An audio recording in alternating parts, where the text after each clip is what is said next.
Sylvia presiding. Young Cop. All right, Chambers County Commissioners Court coming to order. It's a regular meeting of the court, Tuesday, August 12th, 2025, scheduled for 9:30 a.m. It's now 9:37 a.m. We're right on time. Actually, a little early. All right, public comments first on the agenda, and you have 3 minutes to make your comment. Judge, you gotta do the prayer, Oh, please. let's stand up and do the prayer, please. Been gone too long. I know, I missed last door. Bobby Hall. Judge, Got a list. I have a list, quite a list of people that in our community that passed away in the last week, 2 weeks. It's really amazing. I'm gonna list them, y'all, some of you might know, some of you might not know, but, just remember all these families. There's Frank Smeel, that's with Judge Wilbur's brother-in-law. Jim Fleece, who worked at the school district. Andrews Chavez, who, wife of Martin Reed. Judy Evans, of course, she was commissioner, lifelong commissioner in Chambers County. Luciana Palacio, who worked for Park Department, retired and passed away. Creole Moore from Double Valley, long resident there. She's 99 years old. They buried her last Saturday. Dalton Royer from Winning. And then Mitch Royer, who worked for the county in building maintenance. He's passed away. You have this whole list, ladies and gentlemen, and it's just remember these families. Why we come before you today to remember all these families. Lord, they suffering through loss, and just comfort them as you do best. Lord, be with the court this day as they bring wisdom to your decisions that need to be made. May your wisdom prevail and guide us and direct us. Keep us all safe as we leave from this place, and help us remember that you're in control of all things. In Christ's name we pray. Amen. Pledge allegiance to the flag of the United States of America and to the republic for which it stands, one nation, under God, indivisible, with liberty and justice for all. Honor the Texas flag. I pledge allegiance to thee, Texas, one state, under God, one and indivisible. Thank you. You see. Now we go to public comment. Sorry, I missed last court and that'll wind it. Me and Tommy both did. All right, you got 3 minutes to state your comment. Ms. Mercer, Caroline Mercer, come up please. State your name for the record, and then you may proceed.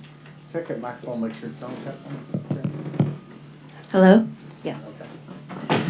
Good morning. My name is Caroline Mercer. I run and operate a small business within the Anahuac community, and I had the idea that God placed on my heart to start a monthly farmers market in Mid-Chambers County.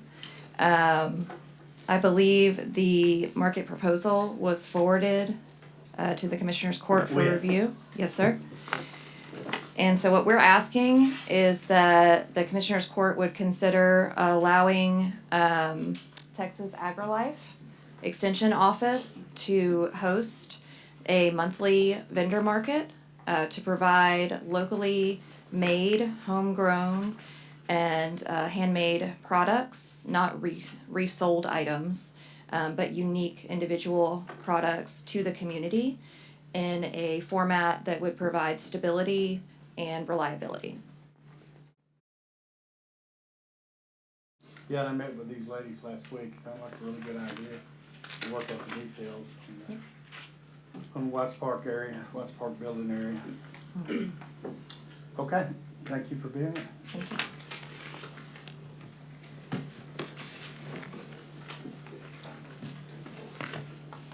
All right, Ryan Holdzapple. Morning, Ryan. Good morning. I'll keep it brief because we plan on giving a presentation, a nice visual presentation at the next Commissioner's Court. Since the disasters in Kerr, we've received a lot of inquiry about what does Chambers County do to send out warning to the public, what kind of public warning systems you have in place. And so we put together a nice little PowerPoint that we want to show next time, explain it, how it works, how it integrates with iPaws.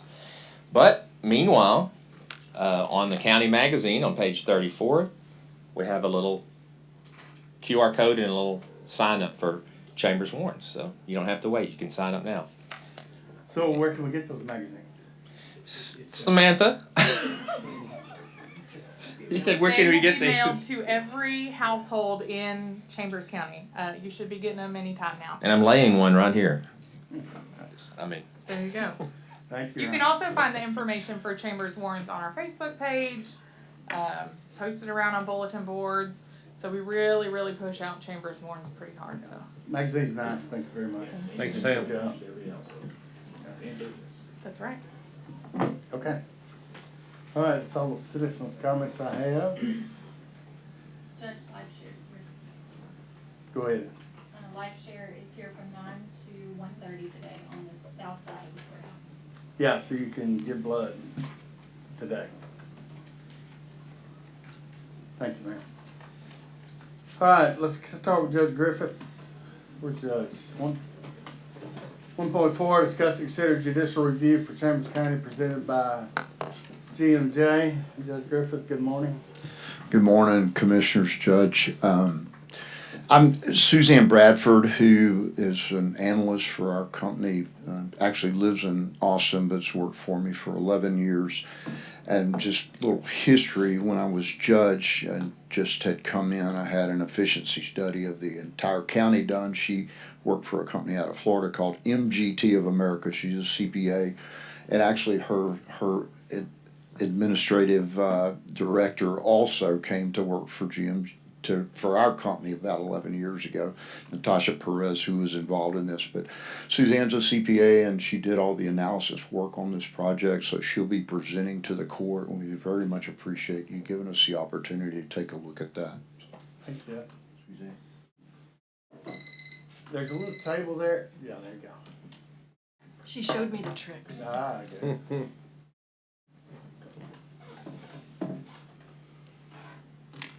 Good morning. Good morning, Judge, Commissioners. Good morning. It's my pleasure to be here this morning to present this report to you. Do I need to do something? Here we go. I got all sorts of little tools here. There we go.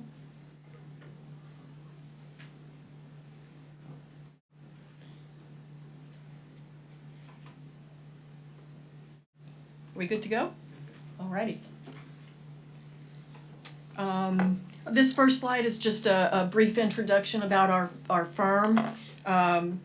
Judge Griffith founded our firm in 2006 as Carl R. Griffith and Associates, later to become GMJ. We're a Texas-based firm.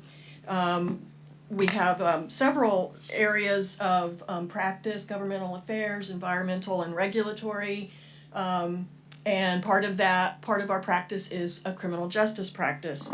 And I am a consultant in that practice. I'd like to talk a little bit about our team that worked on this project. As you all know, Judge Griffith was the primary point of contact. We also, John Johnson was also a key player in this project. Unfortunately and very sadly, we lost John back in January, I believe. Judge Griffith already mentioned Natasha Pelias Wagner. She's the criminal justice director for our firm, and then I am the lead consultant and analyst. So I'd like to talk a little bit about our project scope. We reviewed Chambers County misdemeanor and felony court data.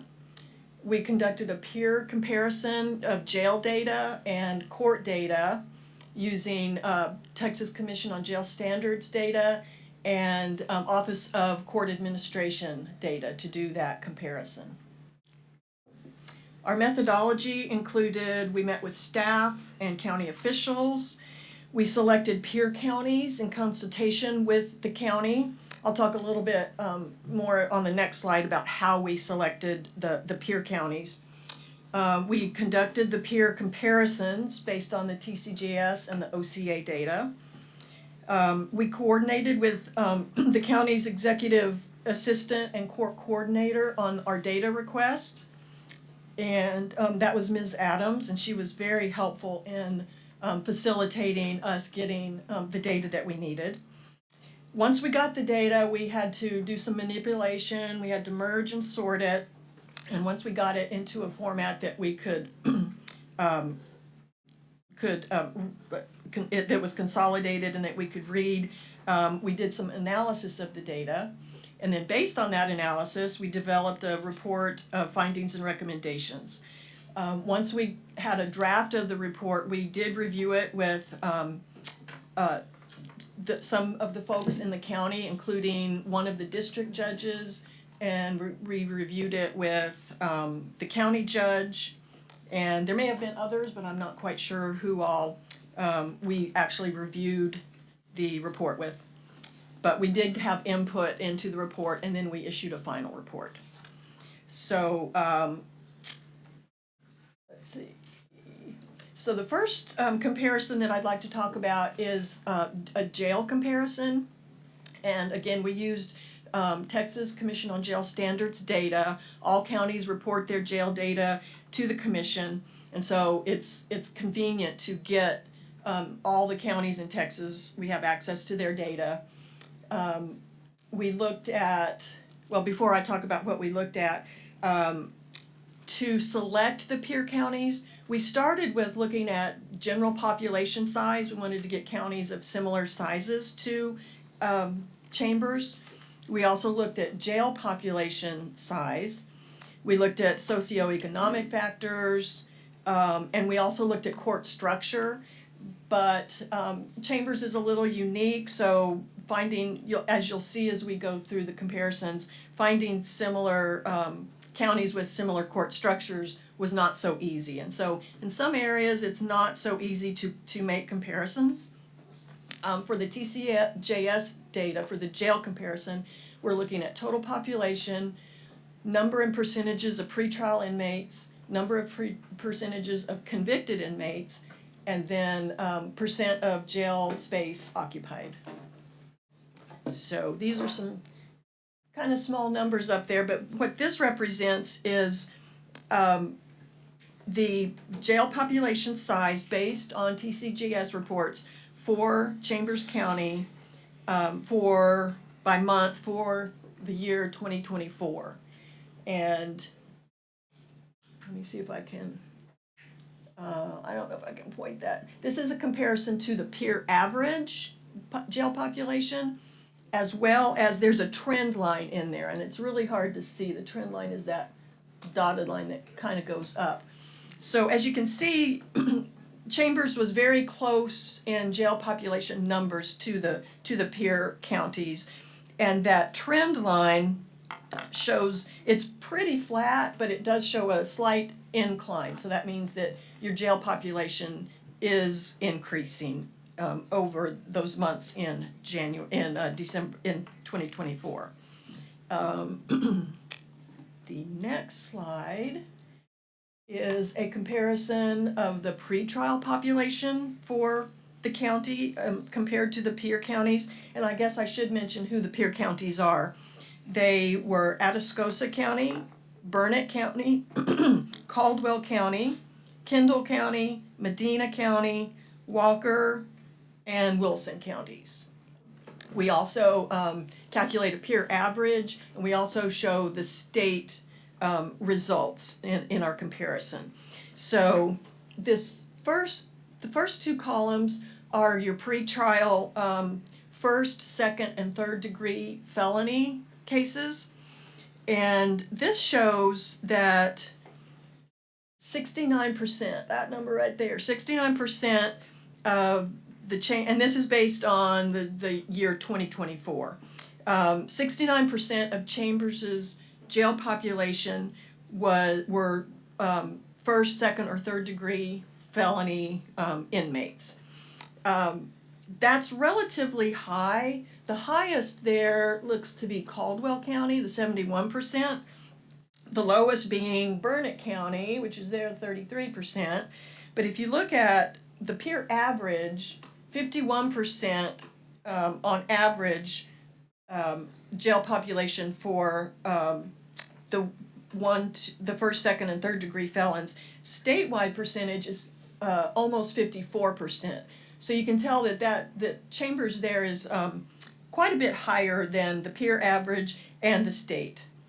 The second, Suzanne, let me just point out, in that kind of situation, that's where we're looking to, it's costing you money, because you're not moving your cases as fast through the court.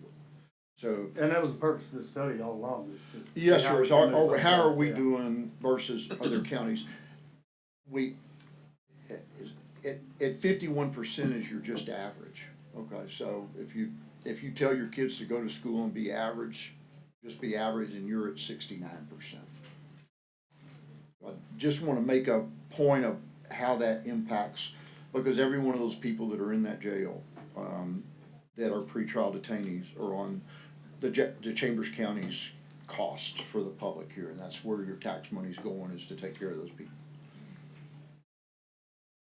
the second group are pretrial misdemeanants. And in this category, sorry, I jumped ahead. In this category, Chambers is doing pretty well, based on the idea that your pretrial, your misdemeanants are the ones easiest, or most likely easiest to be let out on pretrial release. So if you see the peer average is like 7%, and the statewide rate is 8%. So the county being at 6.5% is doing pretty well. Then the third category of pretrial inmate is state jail felons, and Chambers is at 12%. It's not the highest among the peers. I think Atascosa County is the highest, but again, the peer average is 7%, statewide is 8%.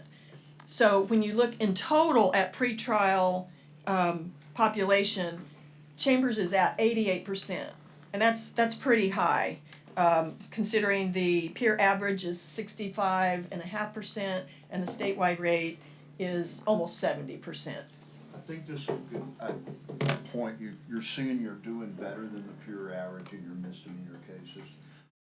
And the fact that as fast as Chambers County is growing, I don't believe you'll go another decade. The county judge, the one that's listed as constitutional county judge, will probably continue to try cases. As judge in Jefferson County, I started in Jefferson County in 1975 and did 30 years there. I never saw a county judge try any criminal cases at all. The only thing we did was probate and mental health. So I think as you grow, you're gonna see that because the county judge's duties are, you're still beating the state peer average with the county judge doing it and the county court of law. But there's a lot of draws away from the county judge's position that they have to do so many other duties, as I know everybody in this room knows, because they deal with him for one thing or another. But also he has to convict people or try people in county court. So I think that's something to keep in mind as a commissioner's court, that I think you'll see that changing over the next decade. And that's one of the things that made it difficult to find a good peer comparison, because I think out of the peers, maybe one other county had their constitutional court hear misdemeanor cases, and it was I think it was 8 cases or something. So kind of hard to find some comparisons there. So the next area of comparison is the convicted population. And this shows that the highest county is Kendall County at 19%. Peer average is 14%. Statewide rate is 13%. But in Chambers County, 8% of your jail population is a is a convicted, in the convicted category. So that's doing very well among the peers. What that can mean is your convictions, and there's other information we need to get, but it mostly points to the fact that the sheriff's office is able, working with the district clerk, to get the paper, and the courts, to get the paper readies out, and that you're doing a good job of getting them, which you want to do, out of your jail to TDCJ, which is where they get on the other payroll. So I think that's what's indicative of that 8%. It's good. You guys are doing a good job. I suspect Captain Harris, working for TDCJ for many years, probably knows the people to call when he gets in a bind on an overcrowded jail. So in terms of capacity, Chambers County is at 75% occupied. This is doing very well among the peers and according to TCJS. TCJS recommends no more than 90% occupation rate to allow for proper inmate classification and housing. So pretty much all the peers are doing pretty well. The highest is, I believe, Wilson County, right there, at 83%, but that's still under the TCJS recommended 90%. Statewide, it's about 73%, which is very close to the Chamber's capacity rating. That doesn't mean you didn't need a new jail, because your jail's falling apart, and we're shipping some out, and we built some temporary dorms to do that. So I don't want to be, the public be misled that we didn't need the jail for a building.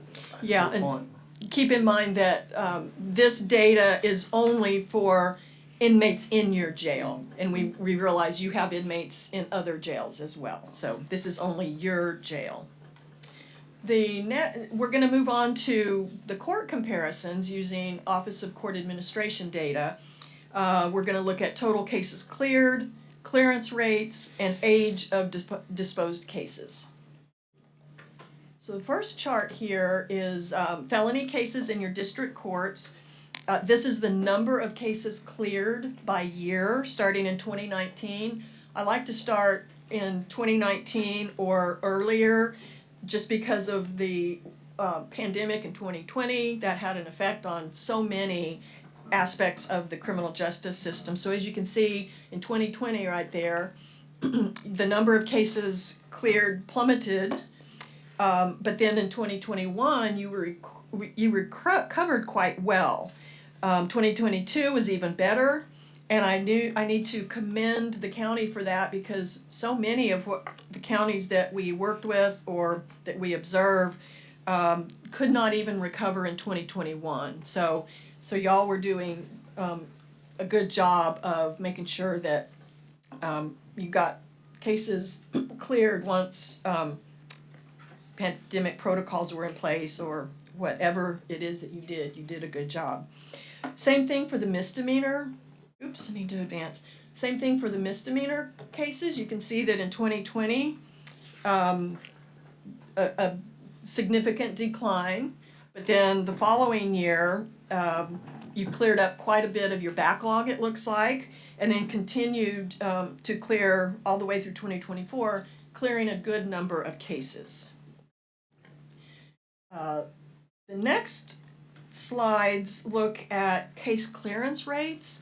And in simple terms, the case clearance rate is calculated by taking the number of cases disposed divided by the number of cases added to the docket. And so 100% clearance rate means you're keeping up with your cases. Over 100% means you're clearing backlog. And then less than 100% means you're not keeping up with your cases. So as you can see again, we have the drop. This is for our felony cases. We have the drop in 2020. Then we increased quite well for 2021 through 2023. But in 2024, this is a little concerning because your clearance rate was 91%, indicating that you're not keeping up with your backlog. The next slide shows the same data but for misdemeanor courts, and here we had to divide it into the constitutional court and the county court at law. So again, we see for the constitutional court, we see the decline in 2020, then we come back up, and we end in 2024 with a clearance rate of 111%, doing very well there. The county court at law was created in 2021, so that's the first year that we have data. Their clearance rate was about 49% that year, increasing to 110% in 2024. So again, doing very well there. The next couple of slides is comparing these clearance rates to your peers.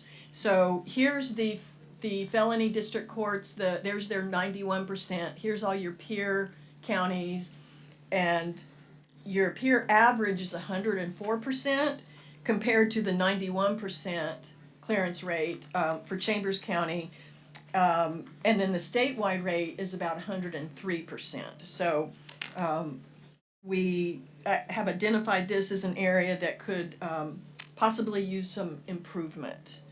The next slide shows the same data for the misdemeanor courts. And again, hard to compare this data.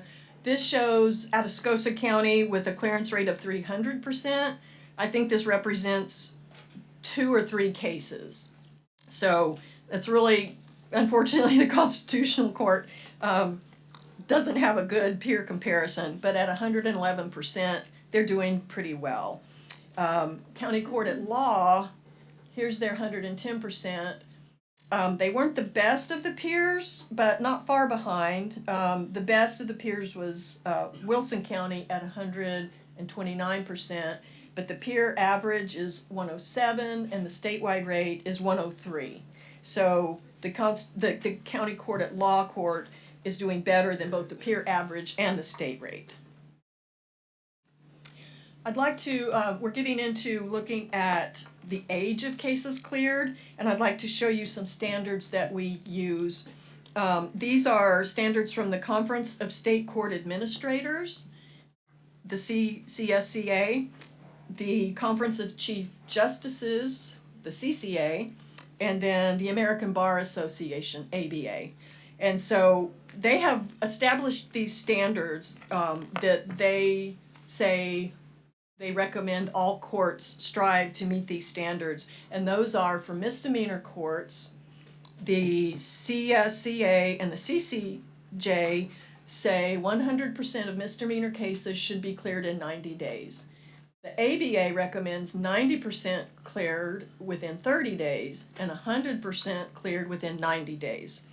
For felony cases, the CSCA and the CCJ recommend 100% within 180 days. The ABA recommends 90% within 120 days, 98% within 180 days, and 100% within 365 days.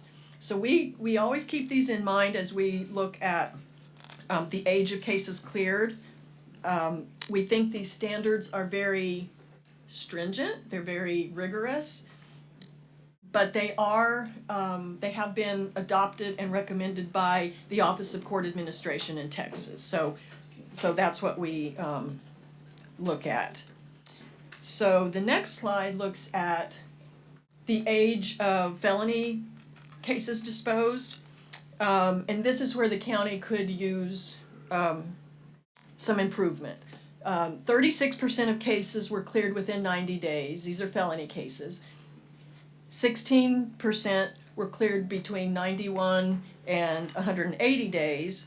22% were cleared within 181 to 365 days, and then 26% took more than 365 days. So combining these last two numbers, that's 48% of your cases in the felony courts took more than 180 days to clear. We found something similar in the misdemeanor courts. The Constitutional Court and the County Court at Law have very similar age of cases cleared. I'll just talk about the over 90 days. In the Constitutional Court, you had combined 79% of cases taking more than 90 days to clear, and in the county court at law, 73% of cases took more than 90 days to clear. So again, we see that perhaps there's some room for improvement there.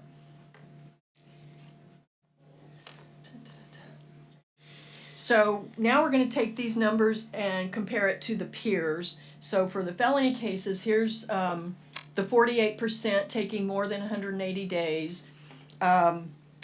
Here you look pretty good compared to the peers. So you can see the peers, a lot of them, 69% of cases in Caldwell County taking more than 180 days. Walker County, 67% taking more than 180 days. The peer average is 53% and the statewide rate is 48%. 47%. So Chambers at 48% is doing better than the state by just a little bit and not far behind on the peer average. And again, the same data for the misdemeanor courts. And as you can see, again, compared to the peers, you're performing well. Although we do see that you could, you and your peers could use some improvement. But most of the misdemeanors are not in jail. Are not in jail. Yeah. That's one. Yeah, I think, too, one thing that's not in this whole discussion is the fact that it's a process. It's not just the courts that, we're talking about the courts, but the process works from the time of arrest, the time that it takes to get the paperwork to the district attorney's evaluation, or the county attorney's evaluation, and going through that whole process. Any one of those steps can be the problem, okay? And usually, on all the courts that we've done, all across the state, there's not just one problem. There's multiple different pieces. There's not one silver bullet that fixes everything in here. So we're saying courts because we're looking at what the court numbers go through. It's not saying specifically that it is that court that's causing that problem, okay? So now we're going to move into looking at. I have a question over here. Yeah. Good morning. My name is Dwayne Simpson. I'm one of the assistant county attorneys. Ashley King Land is the county attorney I work for. Now, when you talk about the cases disposed, did you also look at some of those cases having felonies? Because we can't move forward with a misdemeanor case when there's a felony case involved. Right. It's unethical for us to do that. This analysis does not account for that, but that is something that the next phase, we're going to drill down and look at things in more depth, and that's one of the things that we can What the account court for. wanted us to do is find out, do we have more people than the average counties in the state in our jail that are costing the taxpayers money? If we're doing, I don't know what their standard was, but if we're doing fine, if we're doing average, maybe we'll sit back, but we found out we're not doing average. That was what this process was to bring to you. So those are all pieces of that puzzle I was talking about right before this that haven't been drilled down into. Thank you. So the next several slides are going to be looking at the data that we got directly from the county on their court cases. And we're going to talk about total cases cleared, average days to disposition, and then a disposition analysis. So this chart shows that in 2023, the 253rd District Court cleared 242 cases, right there, with an average days to disposition of 688 days. The 344th District Court cleared 590 cases with an average of 488 days. You had a visiting judge that cleared 8 cases with a clearance of 310 days. And the totals on that, a total of 840 cases, average of 544 days. Then in 2024, we only looked at data from January through May. And again, so obviously the case numbers are gonna be a lot lower, but the number of days are about this, are pretty consistent from year to year. So the next slide, same data for misdemeanor courts. Your county court at law court in 2023 cleared 710 cases at an average of 368 days. There. Your constitutional court had 530 cases at 957 days, for a total of 1,240 cases with an average clearance number of days to clearance of 620 days. Again, you'll see the numbers for 2024 are considerably lower since it's not a full year. And for the Constitutional Court, the average, I'm not sure what happened here to make this 957. I'm not sure why that number's so high, but it does come down considerably in 2024. So your total overall average days to clearance is 469 days for the first 5 months of 2024. Then we're going to get into disposition analysis. This is the number of cases and the average days to clear by disposition type. And I know this is a jumble of information in very tiny print.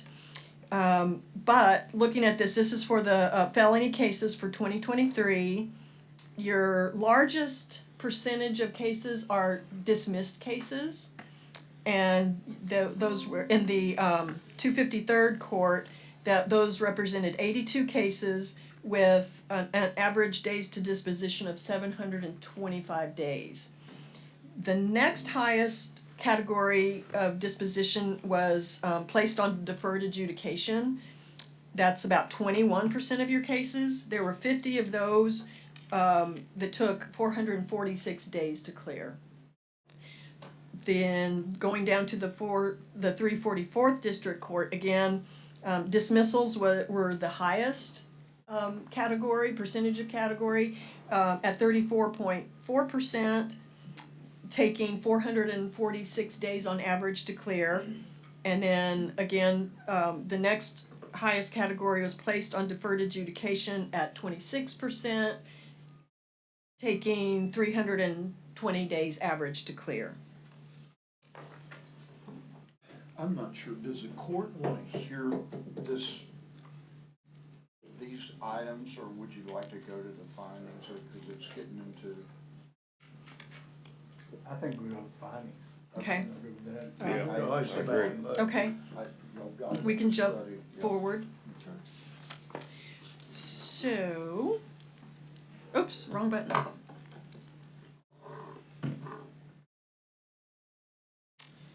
Actually, we might want to look at, This will impact this part of the finding. yeah, let me go back one. There we go.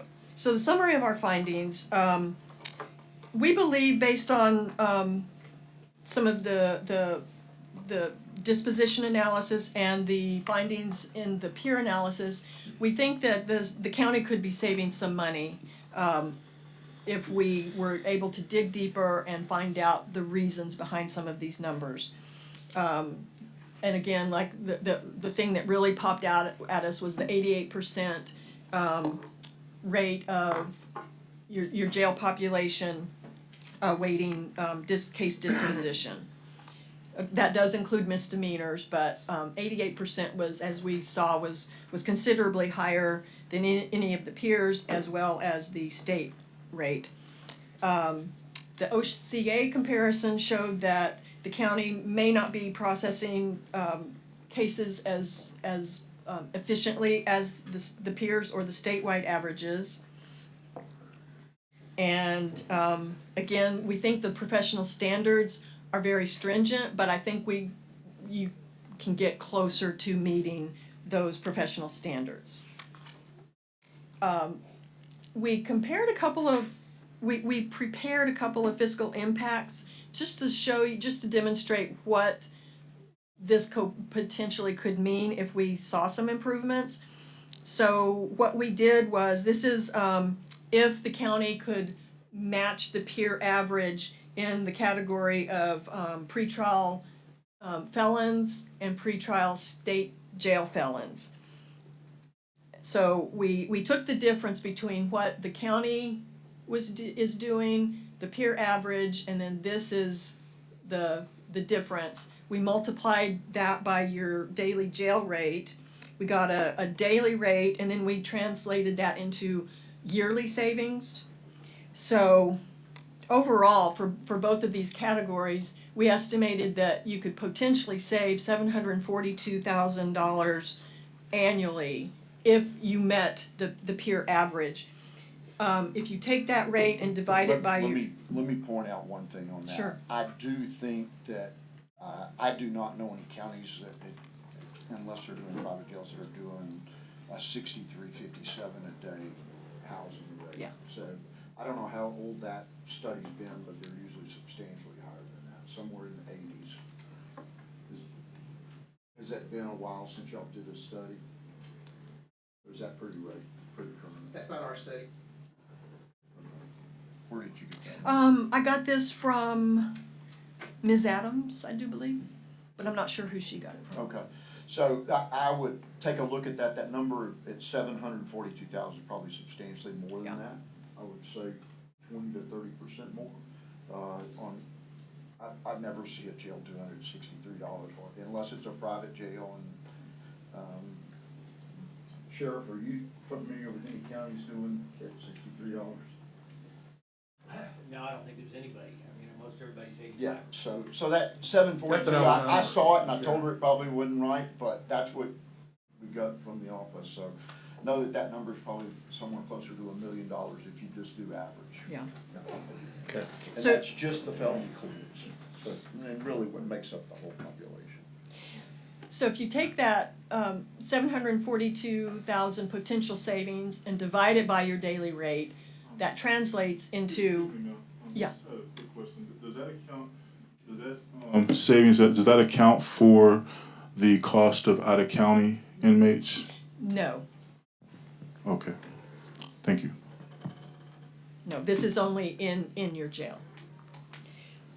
But that potential savings translates into 11,679 inmate days in jail.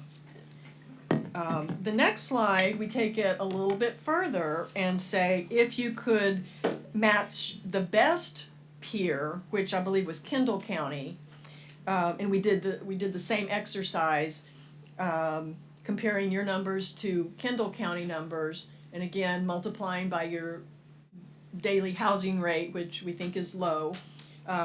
Here we come up with 1.7 million in savings.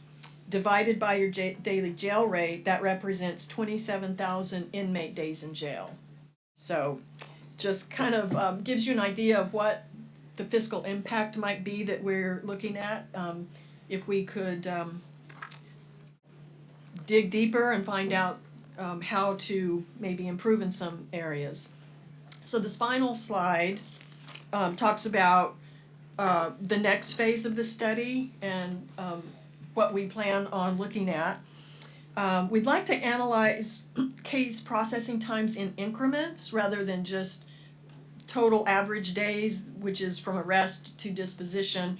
We would like to look at the increments of arrest to indictment, indictment to case file date, and then case file date or indictment to adjudication. So that way we can narrow down maybe where we can pinpoint where some improvements can happen. The next thing we'd like to look at is analyzing court processing times for those in jail versus those out on bond, because I think that might really lead to some improvements. We'd also like to look at case dismissals and motions to revoke probation. These were the areas, these had the highest average times and the highest number of cases. And we realize that dismissals aren't really in the control of the courts, but I think looking at the process and if, maybe if a case is gonna be dismissed, maybe we can dismiss it sooner rather than later, and I think that might help with improving. Also on here is to map and analyze the paper ready process. We did look at your paper ready process, not in a whole lot of detail. We thought it was a pretty good process. We think you're processing people pretty well, but again, we'd just like to look at it and make sure. And if there are any roadblocks or stumbling blocks, we would take a look at that. We'd like to look at case continuances. We think that might be an area that we could see some improvements. We'd also like to look at the district courts because they are getting busier and busier, and you only have one full-time and one part-time judge. So we'd like to take a look at the impact of a judge being out of the county, you know, on vacation or on sick leave or whatever, and how that impacts your court cases. And then finally, we'd like to explore the possibility of creating an additional district court, which is not an easy process. It requires legislative action, but that's something we'd like to look at and help the county to do. Just so the number 2 bullet that says analyze the court processing times through those in jail compared to those out on bond. A lot of counties don't prioritize those people that are in jail to bring their trials up quicker. And I think that's really important. It's things that we've been able to get different counties to do. And when the courts do work with the district attorneys and everybody's working together, you move your jail cases first, because they're the ones that are sitting in jail and costing you money, and you want to get them adjudicated or not adjudicated, whichever it's going to be, so that you get them through the process. And also, that it's not a shot at anybody about vacations.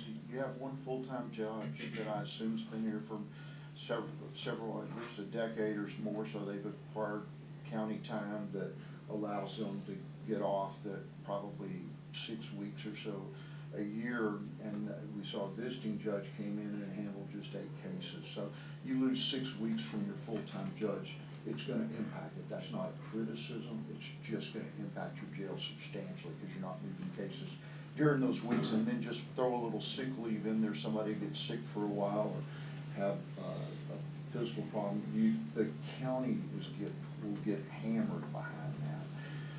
Again, I'm not criticizing anyone, I'm just telling you it's a fact because of the way the system's set up here. So that can be helped by immediately without worrying about additional, making a new court is by visiting judges if the courts will work together with the Commissioner's Court to try to reduce the jail populations. Any questions the court might have? Any questions? A lot of information to take in. A lot. One thing I see from this is, you look at this 27,000 inmate days, that's just more exposure to our officers. You know? It is. So we reduce that percentage of exposure. I mean, that's a huge safety factor there just in itself. You can't even put money on that. No, not at all. No. How many of those are really sick and you end up having to pay health care?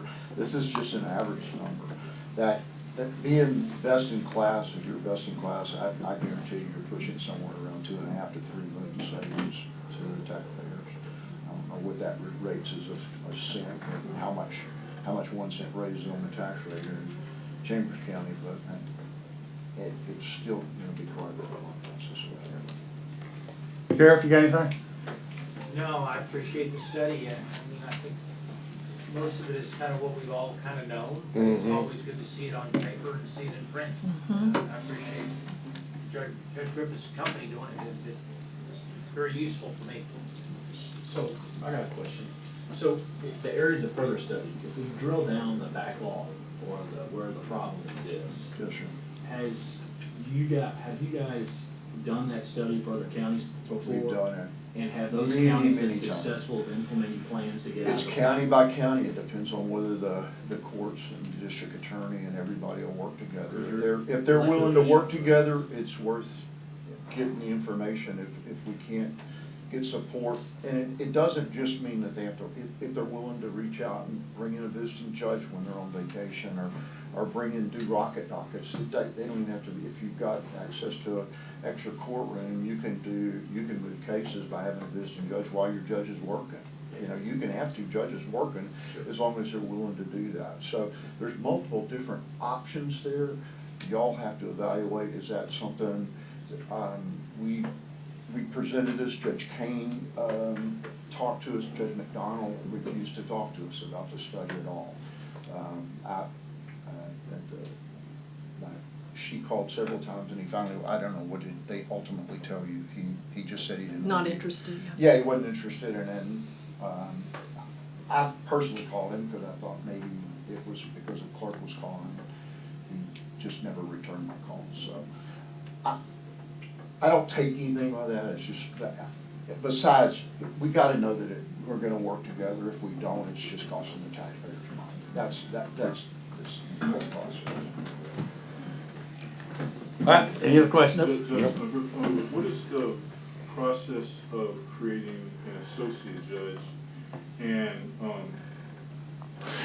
the process of creating an associate judge, and is that something viable, you know, for this county? Is it something, I mean, and do you see that as from your time doing this, does that significantly cut down, you know?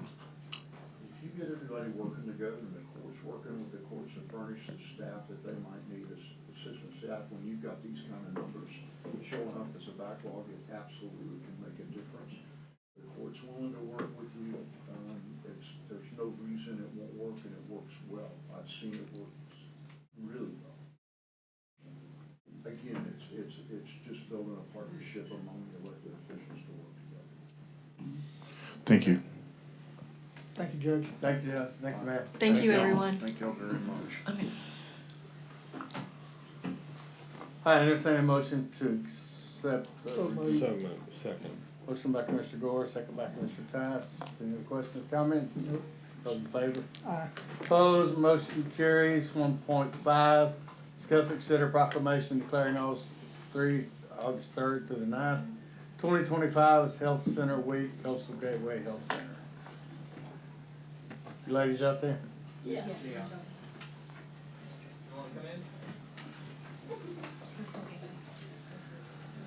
Good morning. Morning. Good. You got it, Jim? Jamie Gordon. Trying to get my computer back on. Proclamation, whereas Coastal Gateway Health Center Incorporated has served the community as a local community health center since September 25th, 2023, and most recently received its federal designation as a federal qualified health center lookalike FQHC LAL this year on May 1st, 2025. And whereas the health center model continues to prove an effective means of reducing healthcare disparities and overcome barriers in medical care, including geographic, income, and insurance status, and is doing so, improving healthcare outcome, reduces healthcare system costs.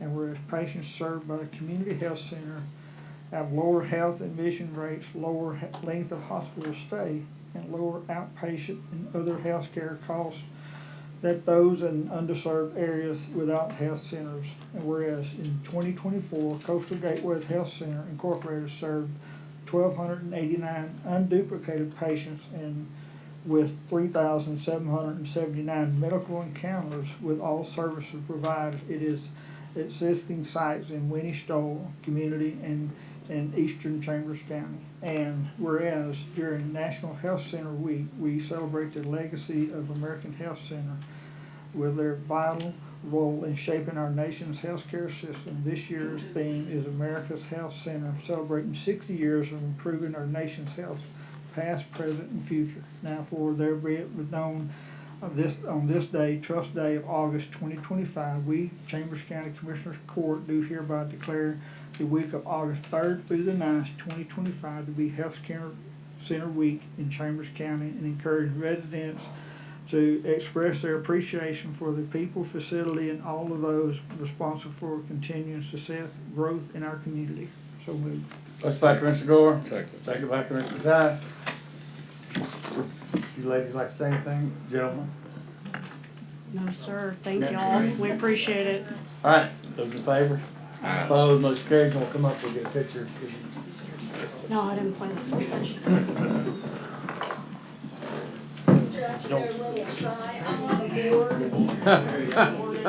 Are they shy, Gloria? Mark Tice, pleasure to meet you. Mark Tice, pleasure. Haley Smith. How you doing, brother? Mark Tice. Good morning. I'm Jancy Wilson, I'm the outreach coordinator and administrative assistant to Michael, I'll send you get one on the business office. Okay, yeah, let's get him in the middle and we'll go over here.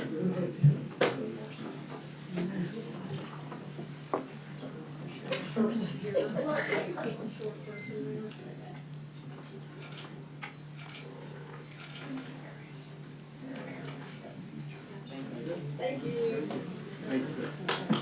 John? Good job.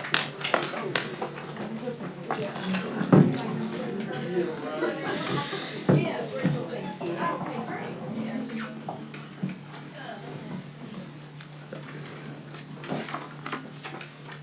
All right, back to the top, 1.2, 2025 legislative update, District Clerk Betty Henry.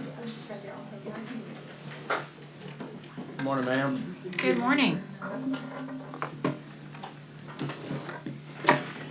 For the record, I'm Patty Henry. I'm your district clerk, and I worked through the County and District Clerks Association of Texas, and we filed and passed several bills that we're very proud of. And we're continuing our theme to make everyone's lives a little simpler and a little cheaper for our constituents, because everything costs so much when you're in the court system. I'm not gonna go through all of the bills that affect clerks because it's like 85 pages at this point. But I'm gonna highlight a few bills that are personally important to me. The jury bill, H Bill 2637, we're pretty sure we've cleaned up almost all of the jury code now. We're very happy about that.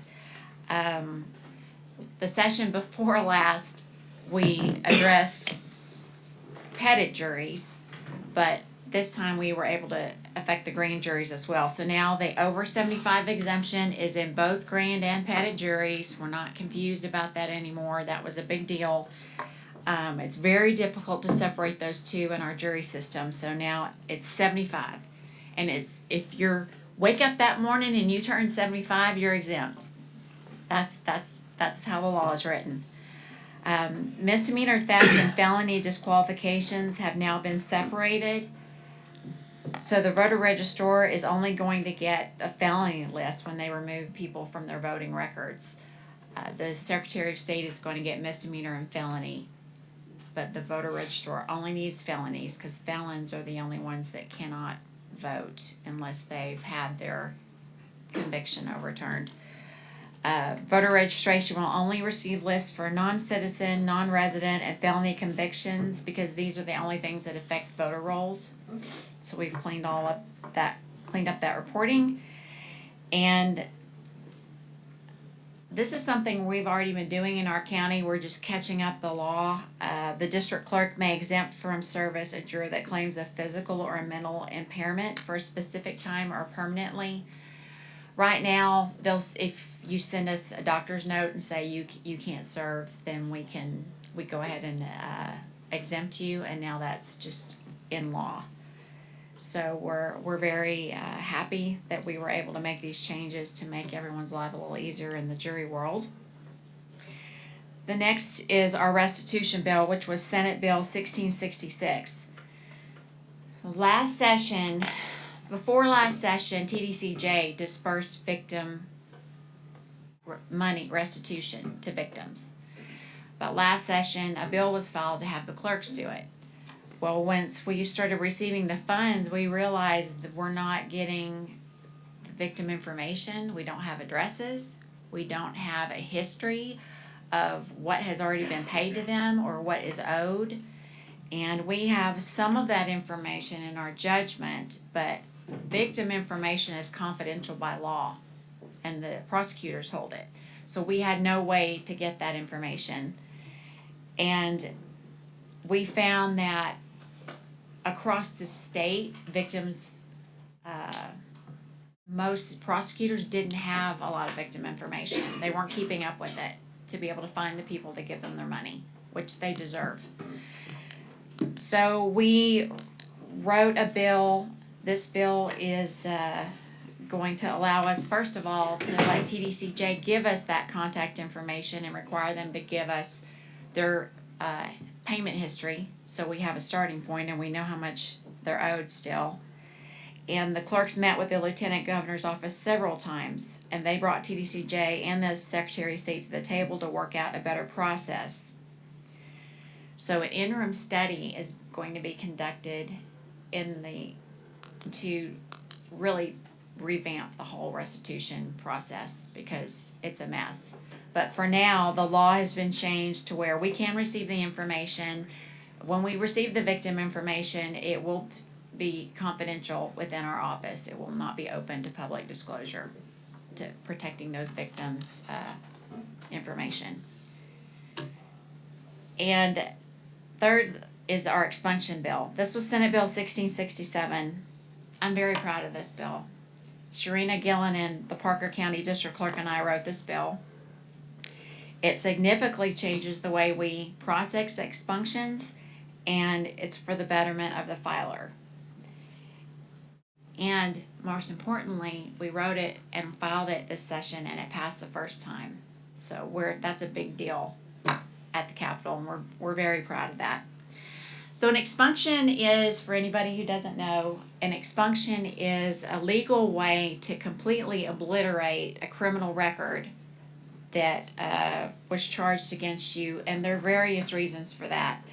You could have been acquitted of the charge, it could have been dismissed, it was never accepted by the prosecutor, and there's many other laws that give you a resource to use expunction even if you're convicted. So it's a very useful tool, but it's a very expensive tool.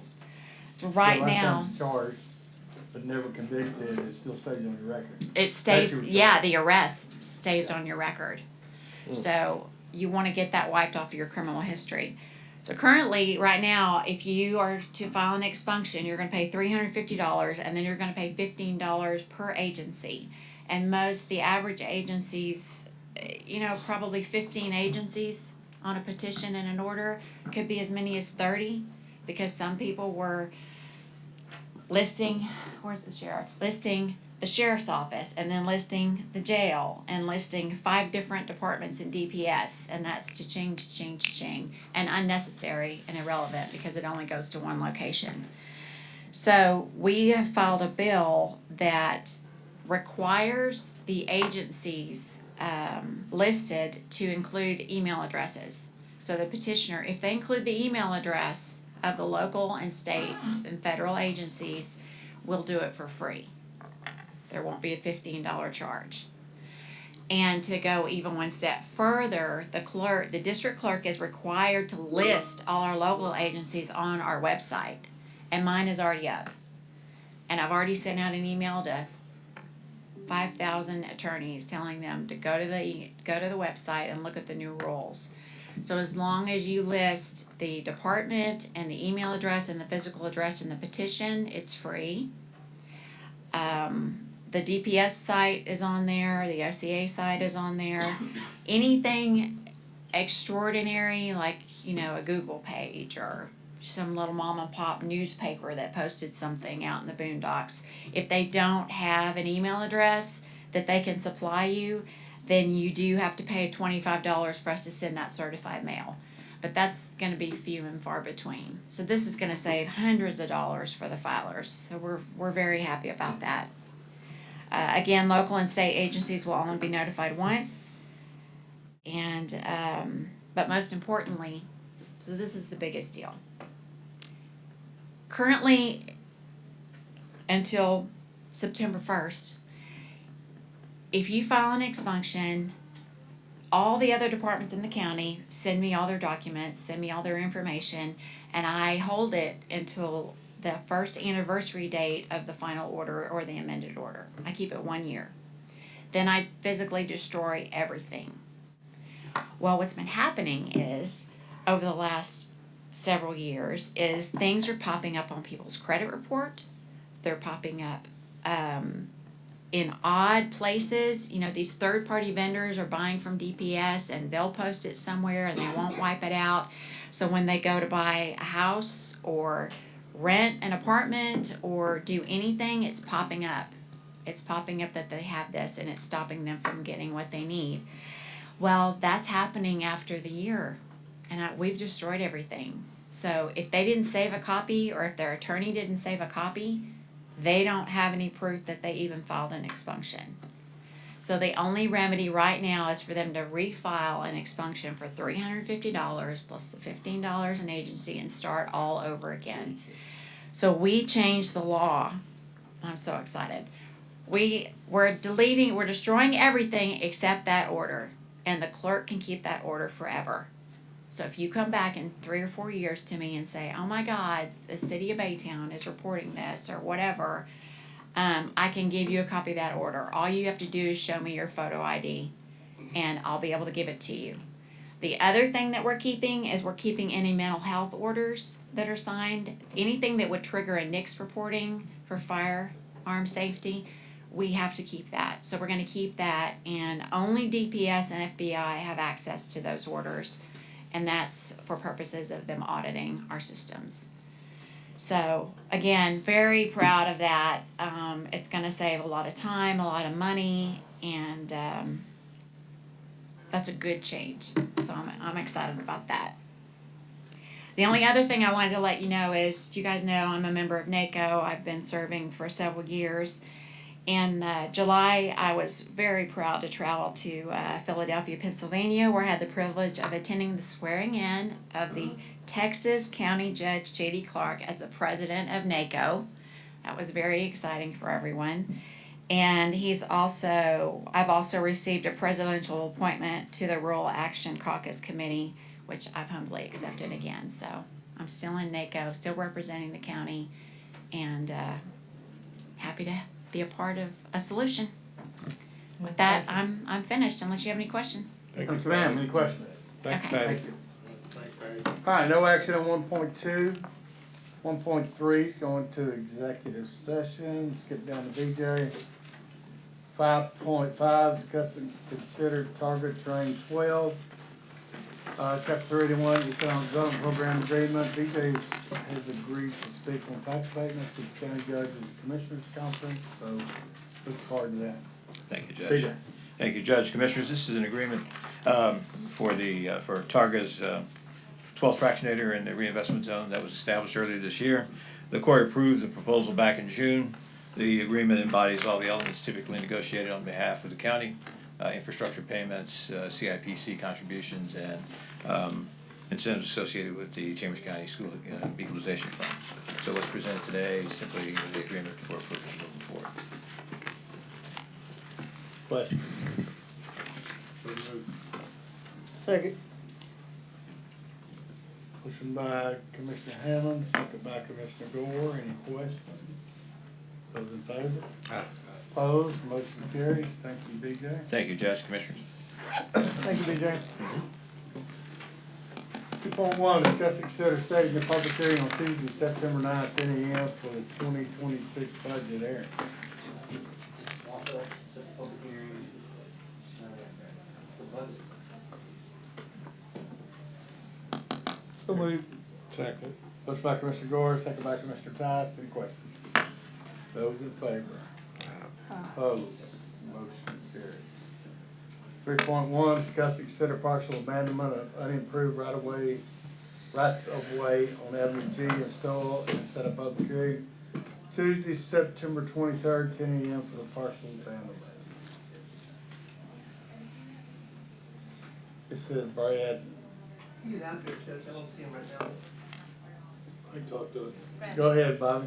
Here comes Brad. Here comes Brad. Brad. He's the one. There was All a right, time, Brad. sorry. We're on 3.1, that's quite all right. There's a delay back there. Morning, Judge, Commissioners. We were approached by Bobby Way.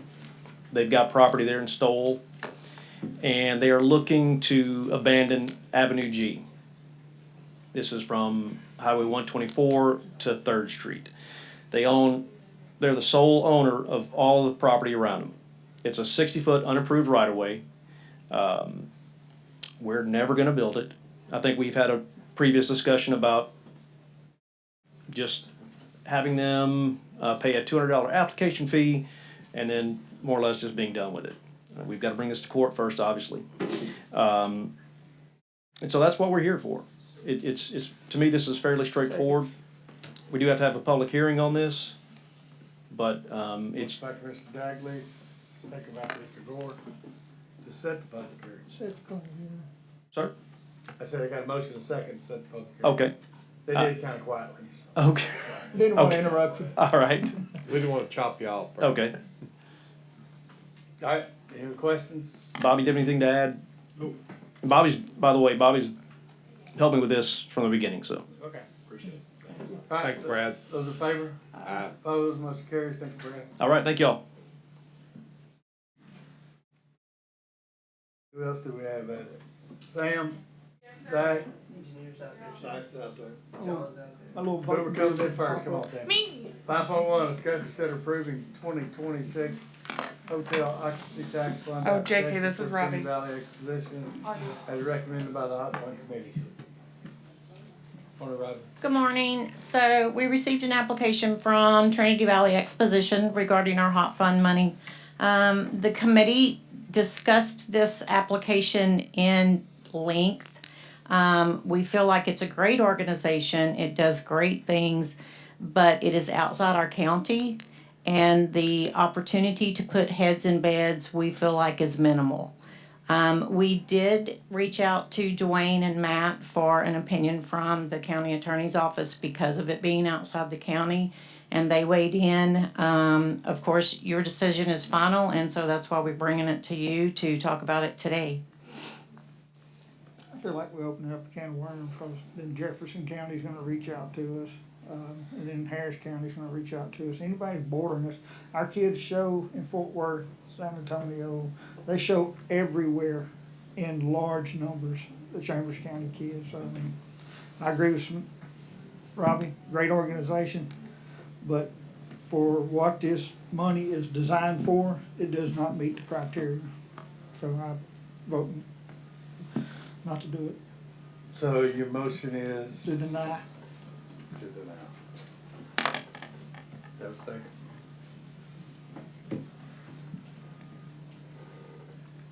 So moved. I think second. I got you. Motion by Commissioner Gore, second by Commissioner Dagley. Questions, comments? So this is the court's discretion on how we use this money.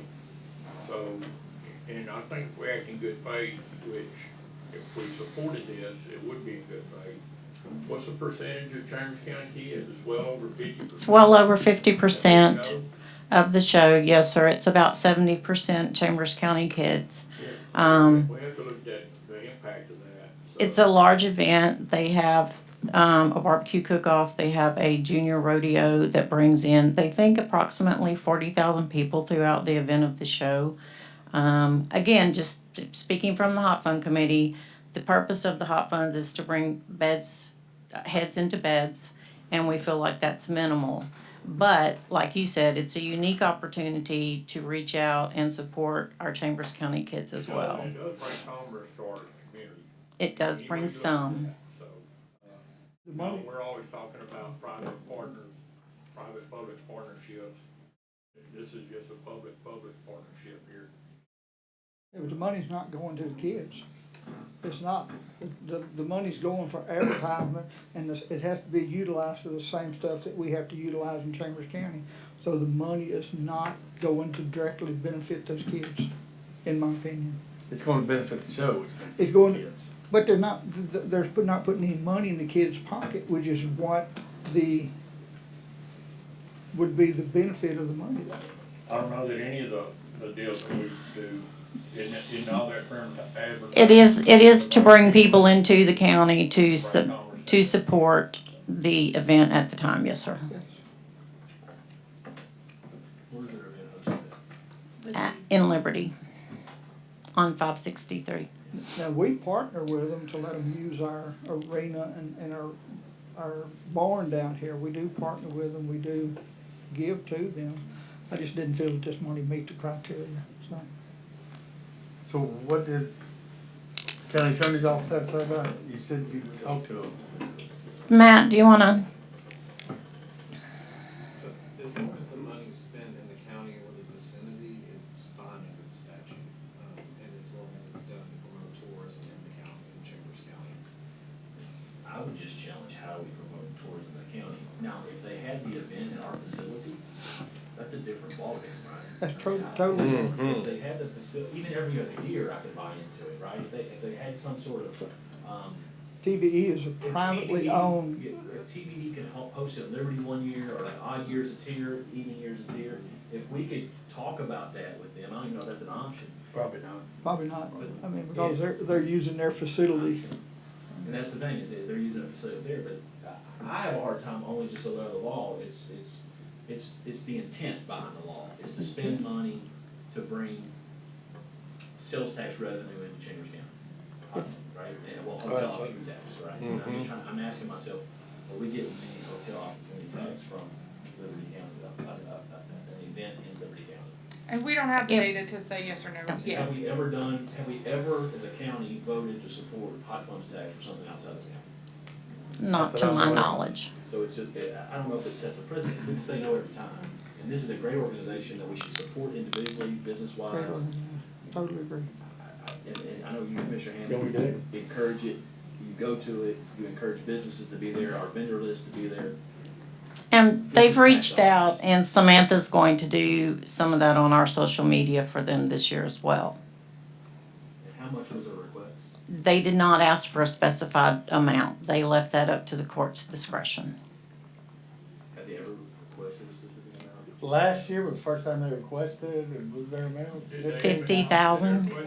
50,000? They didn't 50,000. request through the hot fund process, they just requested a contribution of 50,000, and you guys at that time decided no and recommended that we encourage them to apply for hot funds, cause this would be the avenue that we would It was in the fund middle of the through. year too. It was in the middle of the year, and so when we talked to them, we just let them know that, you know, if they were interested in receiving funding or being considered for funding, they would need to follow this process. How much do we bring in annually in hot funds tax?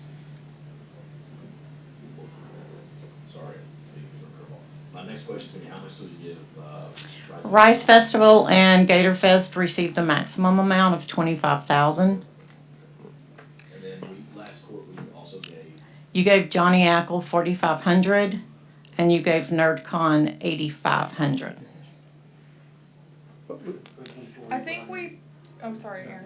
There. Before he brought in 300,000, 2023 he brought in 240. And I do just want to clarify that there are two ways that you guys use hotel occupancy tax funds. The first is through this grant program, which has been going on forever and ever. We just formalized it several years ago. You guys remember we revitalized this. And then I know that the Parks Department and you guys also use this kind of in some discretionary ways that are allowable by law. So we are not the only ones dipping into this fund. Yeah, parks and navigable waterways, historical. Yeah, we check off a lot. We're very lucky. I mean, we don't bring in a ton of money, but we're very lucky because we check a lot of boxes. We're navigable waterways. We're county under 200,000. We're Trinity River. Just being on the Trinity River gets us some ability to utilize funds because we have coastal property. We're allowed to use funds in certain ways. So we are fortunate in that we have a pretty wide purview of how we can use it. But we just don't have a lot of money anyway, so. And as far as we go, just to clarify, we don't have an opinion either way. We're here to do your bidding and your will, follow your will, so the committee deferred this to a court decision, they didn't vote. The committee is not in support of this, but it is your decision on all of the applications. Yes. Yeah, y'all did not. Make it a direction. Well, our bosses are split, so we just want y'all to know we'll do whatever you want to do with a smile on our face. So we just don't want to get in it as far as us go. Yeah. We reached out to the state because our application says within Chambers County or its vicinity. So we were looking for what the vicinity actually meant. The state had the same opinion of Dwayne. It's your decision how close we want to run the vicinity part. So it's your decision ultimately. When do they need it? This is going to be for 26 funding. So We need to make. this is for 26 budget. I'm just We're saying, gonna budget it or not. if the money was going, they can't allocate the money towards the kids. The money has to be used for a designated purpose.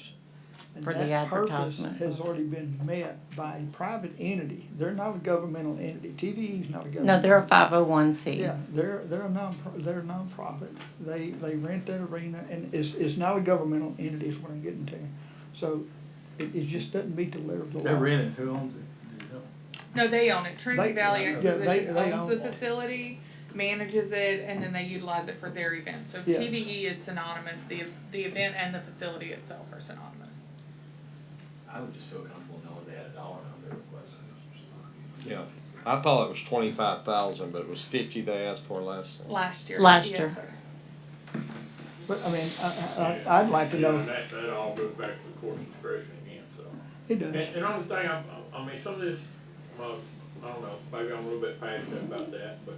That's all right. I think you know, that's just great. seen the reception that, Commissioner Gore and myself was able to attend last year, and just a response from that entire group out there. I mean, all the leadership, how much that was appreciated that we get involved in that, because really in the past, we hadn't been involved in that show like we should have been. And I think it was just lack of knowledge. I didn't think, I don't think we realized how many Yeah, people we we did. had. Yeah. So, and just our presence last year was Very much appreciated, very yes. much, so. Yeah, and any support that we have given them, you guys going, we've allowed them to use some pins in the past that they didn't have enough. Allowing them, they are very appreciative of that. They are, and they There's- use their RV hookups and everything Yes. else, and that was all done at no charge. Yeah, the couple was staying out there, didn't they? Yes, sir. They're, and so, anyway. All right, I got a motion and second. Any further comments, questions? What's the motion? To deny the request from TVE, correct? Yes, sir. I'll continue to support it, period, regardless, Yeah, I personally. know we will, so. All right, those in favor? Aye. Opposed? Motion carried. Thank you. Yeah, one nay. 5.2, discuss and consider approving quote from Miracle Fiber and Telecommunication in the amount of $23,465 for fiber installation, new emergency services facility on Airport Road. This is grant funded, Sam. Yes. You need me? No. Oh, okay. So this is for, as it says, the fiber installation to the new emergency services facility. George was very helpful to me and allowed me to do one quote. We did get a wreck and a pie, but I didn't get it on court.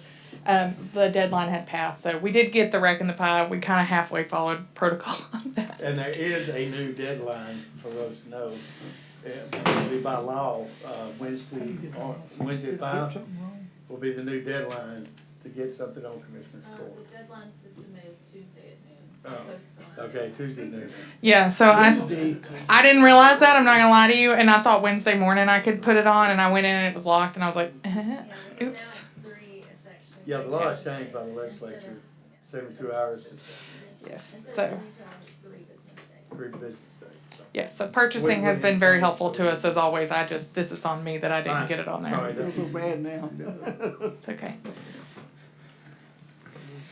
All right, any questions? Entertain a motion. So much. Second. Motion by Commissioner Hammond, second by Commissioner Tice. Okay, no questions, those in favor? Aye. Opposed, motion carries.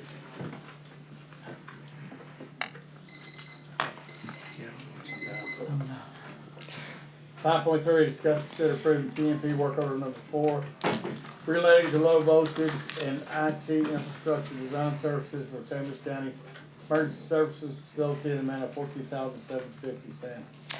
So, when we started this process for this building, we did not have any IT design services included in the TMP contract in an effort to save money. Unfortunately, once we got into that, we realized that we were going to have some design in order to even get a quote, and so this just covers the design work that they did for us.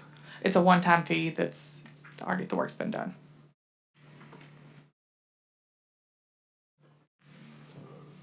Motion by Commissioner Tice. Second by Commissioner Gore. Question? Those in favor? Opposed? Motion carries. 5.4, discuss, consider participating in TxDOT Airport Master Plan Program, issuing payment of $53,043. TxDOT cover county match. Sam. So I do, just a heads up, I do think this is a duplicate. Did you already let the judge know that? Yeah, we're gonna pull a 19. Perfect. I didn't realize that when I put it on here that it was already on there. So the airport has the opportunity to participate in the TxDOT Airport Master Plan project, and TxDOT will work with a contractor to develop a master plan for both the Winnie and Anahuac Airport, which is great. The county does have to pay a match of $53,000 in order to participate. This is one of the items that I have been working on with TxDOT. They've been very generous to extend the deadline and allow us to get in on this program. So I did let her know. You'll notice in the packet the deadline that's on the letter is we're not going to get the check issued in time. She was fine with that, just because we've committed to it. So just a heads up. But that will see the development of master plans, which I don't know that we've ever had for the airports. So. Second. Motion by Commissioner Dagley, second by Commissioner Tice. Sam, thank you for taking over, overseeing this grant. Thank you, Sam. Very welcome. Great job. Thank Any you. questions? Those in favor? Aye. Opposed? Motion carries. Let's move forward. We're gonna take 10. Thank y'all. You're welcome. It came right back up.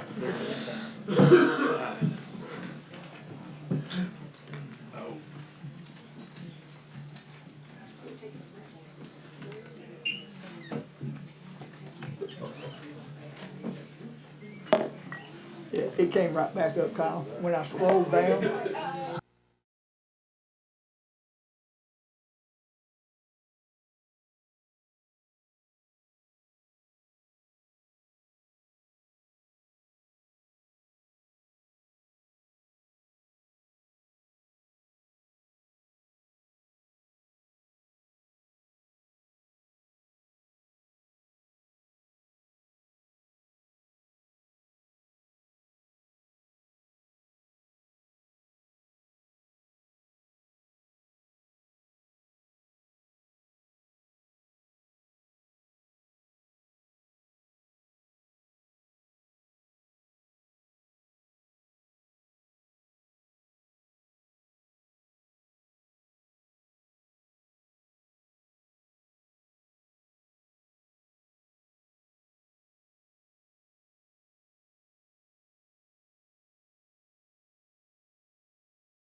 Alright, call come to order, 11:16 a.m., going to Parks Recreation, 6.1. Consider rejecting the cleaning bids for the community buildings and reissuing the RFP. Good morning, Don. Judge. Good morning, Commissioners. This on? Morning. Yeah, we're gonna reject the cleaning bids we got. We only got one bid back. We had one bid that got shipped to the correct address. We saw it on the ticket and it got shipped to Cypress. It was in the Cypress mailbox, so not sure why, but, we're gonna reject that and go back out for RFPs. So we should have three bids total in this for next. Got some more interested, George? Yes, sir, for sure. Perfect. Motion by Commissioner Gore, second by Commissioner Tice, those in favor? Aye. Opposed, motion carries. 6.2. Thank you, George. 6.2, John, you can read it, cause you got so many changes, go ahead. Yeah, discuss, consider approving the transfer of funds from CO 24 parks to clean vans in the amount of $5,213.87. CO 24 parks 021 supervisor truck, the amount of $5,437.25. CO 24 parks 023 parks trailer, $172.81, and the CO 23 parks 010 George Carver Parks updates in the amount of $1,922.81 to a new project account, security cameras, 4 inlet pickleball courts. We got, we're on Kata, the new system now. We have a new camera at the golf course, and we have 4 new cameras at Fort Anahuac, Jim Sill Sports Complex that are really, really nice. It's very simple to use. I can use it on my phone. Kirk has it on his phone, and with IT guys. So it's a live camera. We didn't have any trouble at the Fort Anahuac pickleball courts, whether it's kids up there tearing it up, people on the skating on the courts. We have signs, trash being left up there, people going in overnight. So we're having some trouble up there. I think a camera there, and then would be a very helpful for us. Kyle did some quotes, and he has a good camera that y'all can see on there what it'll cover. I'll put that on in the package. It's one camera that will cover the whole park, so that will help us out a lot. Second. That's a Bob Ward account, so. Motion by Commissioner Dagley, second by Commissioner Tice. Questions? Yes, Aaron, all these COs, this is leftover funds that we save money on. Yes. This is what we came up with when we were talking about the COs last week. I just want to bring it up. I think we need to do a better job of just letting people know. These are leftover monies that we had savings on, and we're moving to add another item on. So We're gonna zero those out. Yeah, and that's good. Yeah, And, Good to do. yeah, Just I agree. just kind of off note, Commissioner Hammond, hopefully that you can see us on the Fort Anahuac part, and then maybe we can talk about doing the pickleball courts over in Mont Bellevue. I think it'd be great. I know we have a little bit of money on that CO. Just have to look at it and just kind of look at the numbers, but, if that's something you want to think about. Yeah, I think we're getting close to that point, so. Yes, sir. You guys have more than one over there, that's pretty good, that's the size of the course. About the same, Tommy. Yeah, we're talking about, Kyle showed me possibly 2, we can get Two. 2, maybe 3, but, you know, I think we have the money for it, but, I think all that we then, looking at this summer, I think it'll end here when the kids go back to school. Yeah, everybody's going back to So, school this week, so that'll probably tail off, but. I think the college camp is very. Good, okay. Alright, got a motion and a second, those in favor? Aye. Opposed, motion carries. 6.3, discuss and consider approval to purchase a new security cam from Datavox for Anahuac Park pickleball courts, amount of $12,846.74. This is just after moving the funds, we have the funds now available, we have the quote in there. It is So a lot moved. more. Second. Motion by Commissioner Gore, second by Commissioner Tice. I assume that records, Yes, sir. those cameras record, Kyle? Yes, sir. so that, we could get that information to the sheriff's office. Yes, sir. Okay. We already have it incident over before they like the ball fields are better. Those in favor? Opposed, motion Okay, how high up in the ground, from the ground do you got them? We had some over at Hugo and they got stolen. The cameras did. We'll have to work through that, Bobby. Alright, 7.4, Thank you, John. They pulled all the wire and everything over there, Bobby. You gotta put a camera on the camera.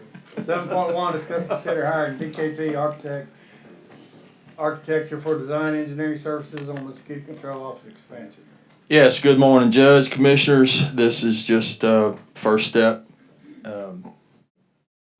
They want to expand the office area. This does not include anything to do with the generator, but just the office area. Second. Motion by Commissioner Dagley, second by Commissioner Gore. Any questions? This is just long, items in budget for several years that we haven't got to yet. Mike Leslie was talking about this to me when I hired on and 5 years ago. Alright, those in favor? Aye. Opposed, motion carries. 7.2. Discuss and consider approving Arnold Construction for parcel demo and new concrete parking slab at Beach City VFD in the amount of $128,594. Additional $2 square foot for unknown concrete demo as required. Yeah, we got 4 bids on this. We had to kick one of them out. He didn't have everything covered, but based on the other 3, this is the best bang for the buck. I'm curious on budget on this one. Second. Motion by No. Commissioner Dagley, Hey, second by Commissioner Tice. It's 091. This is 091. It's on that one, but it's not budgeted project, so you need to amend the budget. Well, we'll have to. So you wanna bring that back to us? You wanna do it in a motion this time to amend the budget to? Whichever you think's best, but I mean, I can next court, it will eventually, if y'all want to do that, then, in the budget adjustment transfers in the Commissioner's Court back, it'll show up. Put it back on the consent agenda. But I think you need to go ahead and include it in your motion and your second, I think so. and then bring it back. I'll do my motion. Include that, To include that.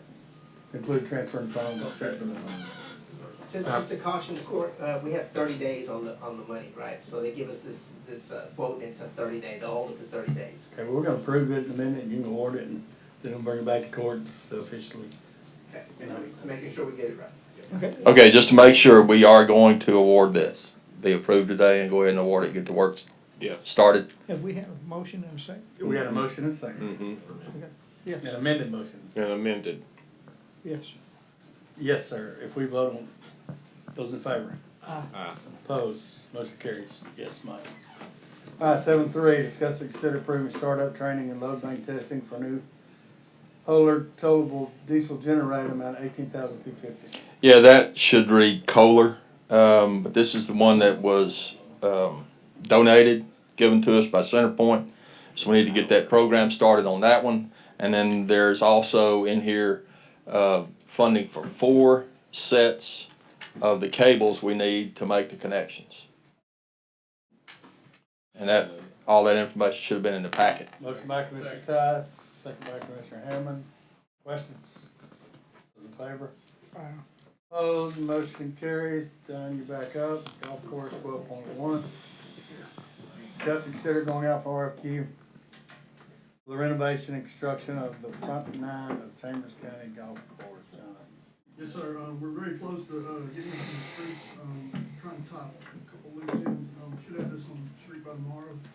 This is going out for, request for qualifications for the front 9. Request for proposal, or Yes, sir, request for proposal, sorry, to do the, Front 9. Yes, sir.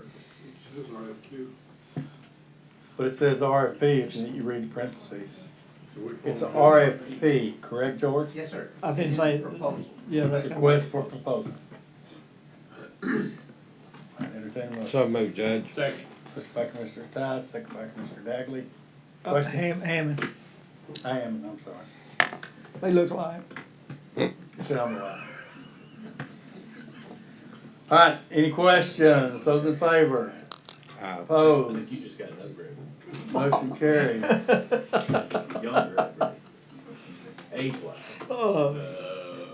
12.2, discuss and consider approving professional turf products for the purchase of Watertronics pump station, down $182,288, with an add-on of $37,333 for a total of $219,621.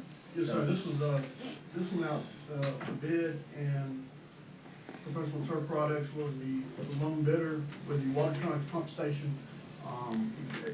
This is the one that exactly which one we wanted.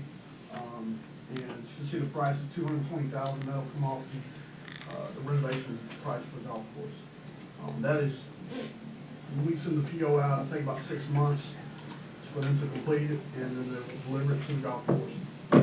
So moved, Judge. We're correct on the price, it's 220,000, not 22,000. 219. 219,621, It says yeah. 22,000 in the. No, that's something else, George. 12.2. That's 12.3, George. My bad. All right, motion by So- Commissioner Tice, Second. second by Commissioner Gore. Questions? So what was that on?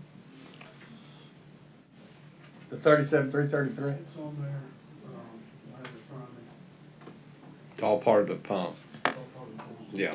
They installing it or we installing it? No, sir, they're just building it and, delivering it to the golf course. The person that, the contractor installs it. That's Okay. part of their job. Okay.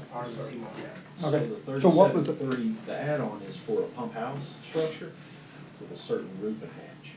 Yes. Mm-hmm. Yeah. It's a cover, basically, right? Yeah, the pump house. It's the pump house, correct. And that's gonna be. The old pump house is there now, will come down, and they're Yeah. gonna add about 6 inches to about a foot, move the pump house up, and maybe put it right next to where the pump house is now. And this work will be installed before we do the renovation of the previous item, I'm assuming. You wanna put the water, you get the water in the pumps. I think this is 6 months out, that's why we're doing this now, we're trying to get everything built, and if I remember right, John, Yeah, right, building it's a got 6 month water. build out for this Yes, piece. This is 6 months just for the build. Yeah. So we have any concerns with building it and not have the water? Cause you still irrigate. Our timeline, yes, sir, our Okay. timeline is good. to Yeah, go. we're good, Everything right? will be in there, about middle of February. But we It'll be up to Okay, about so If- it's not summer, so we'll have this probably installed before summer, so. Oh, yes. That's what I'm saying. Yes. Timing won't be. as- Yes. Start growing the grass in April, May, June, For drought season. start growing the Okay, grass. okay. All right, got a motion and a second, those in favor? Aye. Opposed, motion carries, sir. No, I just want, I asked a question on that front nine. What are they exactly doing? Irrigation, drainage. Irrigation right now is a one line, Okay. go down the center fairway. That's what I thought. You know, the building was mid-70s. The pump house was a dangerous, we had to get, Anahuac Electric over there just to kind of safe it up a little bit, like after walking there. So basically, they're putting a 2-line system in where you can get water to the fairways. Okay. In the rough. They're redoing all the greens, the tip eagle. There, 3 or 4 of the greens are gonna be larger. Then they'll have right now, your sprinklers are on the front and kind of at each corner. Mm-hmm. You go to, you can point or any other golf course, the sprinklers are on the fringe right on the side of the green. Yeah. So that'll be a big help. It'll kind of make a circle around the greens. New traps, they're gonna put 80 catch basins in with some hills, so all the water drains. The drainage is the big one. It is. The dr- Brand new drainage and the irrigation, that's your main cost. How long y'all gonna be shut down for to do that? 10 months. We moved the, that's a lot of topic, we, talked to the, sheriff, and the sheriff's moving his tournament. Because we're gonna be open for 9 holes, and, we offered it to him, all day. Yeah, I understand. He's gonna move his tournament to October 2nd, which is a great day, because that'll be right when we open a brand new 9. Okay. We're talking to tournaments right now. They have 2 options, they can either play 9, we can shut down all day, we can have 2 tee times, or they can push it back, which we're talking to like. So we're not completely shut down, we're gonna operate 9 holes. Oh, yes, sir. Yes. Well, I wanna make it clear. Yes, sir. 9 holes will be open with, and we're working on the drainage 9 holes now, we're putting a lot of work now, not the front, not the back, not in the driving range, and putting a lot of work on the driving range, so we'll at least have, that open. So we're clear too, the front 9 has most of the heavy lifting in it. That's where we gotta get the, new pump station lined up, the new irrigation. And obviously, the most important thing of the whole golf course, if nothing else, is the drainage. But closing, the front 9 down and getting that complete and keeping the 9 open is the plan to keep activity The going. irrigation, Commissioner, is, right now, which, you have to go out at night to water the greens, the fairways. And there's like 6 or 7 or 8 boxes that you have to go to. You have to turn on 1 for 20 minutes, wait. You have to turn on 2, you have to turn on 3. The new system that I saw that we're gonna get is from Carlton Woods up in the Woodlands. And you can sit there and do it from a phone or a tablet and turn each one on. If it rains the night before too much, it won't come on. If it's not working, it'll shoot you a signal. So you're doing everything from your tablet, like we do the lights for Yeah. all ball Yeah. fields. I mean, it's just technology, that's all it is. That's right. An upgrading technology which will help us out a lot. Then we'll schedule to do the back nine, being next year. Following. Following year or so. Mm-hmm. So I took a boat ride up behind Eagle Point Saturday afternoon. And my 15-year-old grandson and wife, couple that had come down to stay with us this weekend. And there was a 7-iron in the brush right there at the edge of the bank. So Did you pick it up? Jay said, I gotta have that. So he went, we pulled up there and he fished it out. And it was a perfect 7-iron. So I'm thinking somebody. Yeah. Somebody got mad. Somebody shanked it and chucked their 7. Commissioner Tyson would know where it was. All right, 12.3, discuss and consider approving the purchase of tip Eagle Side from Superside for the residing of the greens at Chambers County Golf Course, amount 22.7. Yes, sir, I have to admit this 100%, my fault on this, put the blame on me. As you can see on the sheet there, in the package I sent you, it says 22.7 on it, and I thought that was for all the grass, for this new siding. And I know Commissioner Tyson been out to the greens, the new siding looks great. It's unbelievable. You can tell, I mean, we did a great job on it, but I overlooked, it should have been 22.7 twice. If you look down in the red at the very bottom, that's kind of where it says it. So there was some miscommunication between me, I take 100% fault on this, and the Superside. You know, purchasing helped catch it, but, you know, it's already in, so we just want to pay it. The work's done. Yes, sir. We got the money by that contract. Yes, sir. It was 36 pallets we got delivered. 22.7 was just for one truckload. But we needed 36 pallets, and all the grass got put in. We confirmed that. So the court will know, John, last year at this time, 15 of the 18 greens were basically unplayable and dead. I played yesterday, and all the greens, what John has done in the last 4 months working with the Greenscape 6, the complements, the fairways, the greens of where we're at right now to get the play that we're having is phenomenal. With the future, what I see is 35, 40,000 green fees a month. So the best is yet to come, but John, it looks real good. It's not me, it's a team effort. It's a lot more work than I thought, but we're getting there. Go out there and look at it. The golf course is a lot of work. And it's a lot. I know what James is going through, and for another 30 years, that James, you know. That was his 7-iron in the water over there. So this number, John, is 22.7 times 2, correct? No? We've already paid. We've already paid 22? Yeah, I've gotta make it up, and then we've got the money to pay for it, so I just wanna make sure that y'all know that it was definitely a misread. What we're paying right now is 22.7. Yes. It's another 22.7. They've been paid 22.7. So moved, Judge. Second. Motion by Commissioner Tice, second by Commissioner Hammond. Questions? Those in favor? Opposed? Motion carries. We are down to consent before we move. No, you got one. Oh, Zach, I'm sorry. Hey, Zach. Thank you. Yeah, I don't forget that boy. All right, engineering project management, 4.1, discuss consider change order number 1 to Carter Construction for additional utility items related to changes in Chambers Parkway Soccer Complex, amount of $12,450. So the additional items here, we had to shift the building slightly. This is just getting the utilities right to the building. Second. Motion by Commissioner Dagley, second by Commissioner Hammond. Questions? Those in favor? Aye. Opposed? Motion carries. 4.2, discuss consider change order number 2 to Carter Construction for export of material to the Langston Drive recycling facility in the amount of $149,525. So this is basically taking some of the excess dirt that we're gonna have for the Chambers County or Chambers Parkway extension for the Gilboa detention, taking it over to Langston Drive for the new recycling facility over there. So we're using excavated filter to raise up our size. Correct. Okay. Groundbreaking last week was really good. Yeah, it was. Commented, great. Yeah, so we did get an adjusted quote. Did you get them? The second one? The second one, Yes, sir. I did not. Okay. Okay. He has a number, even better. So good news, I'll save you about 50 grand. Roughly. Yeah. I can't believe they just spent my money, time out. We got another quote for 89,000. 89, okay. I thought you got that, I didn't know you did. If I got it late and I couldn't get it Okay. on here. Also Go for back, but I Carter don't know. Construction? Yes, It's sir. the So, same- all, Okay. yeah. All he did was broker the deal. There's no markup on what Carter's doing. They're already loading dirt. They'll just be putting it in a different dump truck, so.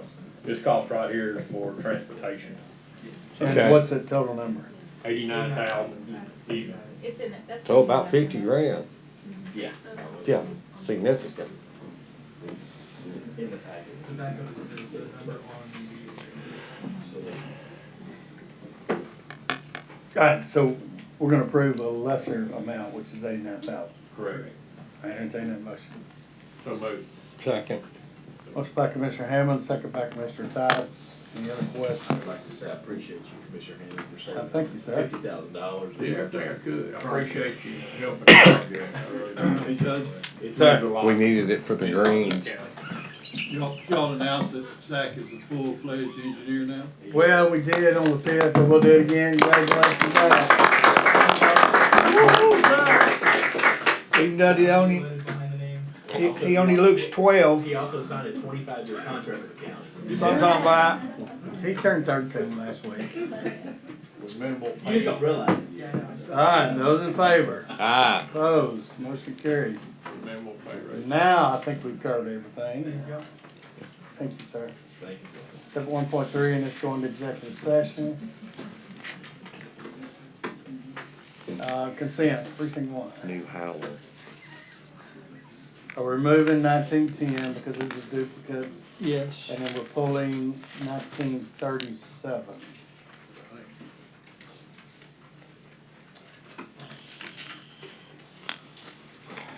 Commissioner Gore, you got anything? Yeah, just under, payroll, we can take it to executive, Okay, Good. so you want to take 19.6. 19.6 to executive session? Okay. Precinct 2, I'm good. 3, Good. 4. All right, entertain a motion to approve them all except 19.6 So, to executive session. so moved, Judge. Second. Motion by Commissioner Tice, second by Commissioner Gore. Take all except 19.6, 19.10, and 19.37. Any other questions, comments? Hearing none, those in favor? Aye. Opposed, motion carries. 11:39, we are going to executive session. Personnel, consultation with attorney, sale purchase of real property.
All right, court come to order after executive session. It's 12:40 p.m. We're going to 1.3, the contract with Tyler Technologies. So I'll entertain a motion. So moved. Second. Motion by Commissioner Gore, second by Commissioner Dagley. Any questions? Those in favor? Aye. Opposed, motion carries. 19.6, payroll changes. So moved. Second. Motion by Commissioner Dagley, second by Commissioner Tice. Any questions? Those in favor? Aye. Opposed, motion carries. With that, 12:40, we are adjourned.